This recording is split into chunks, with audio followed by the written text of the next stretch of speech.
তো বিষ্ণু ইসলাম সাহাবাদেরকে বললেন, সুমামা ইবনে উসালের খোঁজ খবর নিও।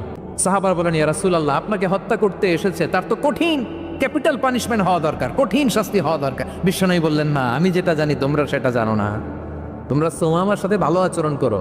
বিশ্বনবী সুমামার কাছে গেলেন। প্রথম দিন যে তিনি কালেমার দাওয়াত দিলেন, ইমানের দাওয়াত দিলেন, ইসলামের দাওয়াত দিলেন, রিসালাতের দাওয়াত দিলেন, আখিরাতের দাওয়াত দিলেন।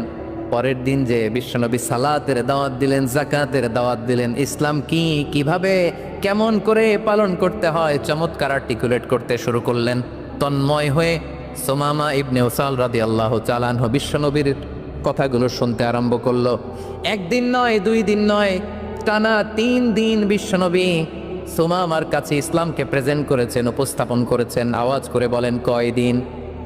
3 দিন। 3 দিন মসজিদে নববীতে বাধা। আর সাহাবীদেরকে বললেন, তার খোঁজ খবর নিও।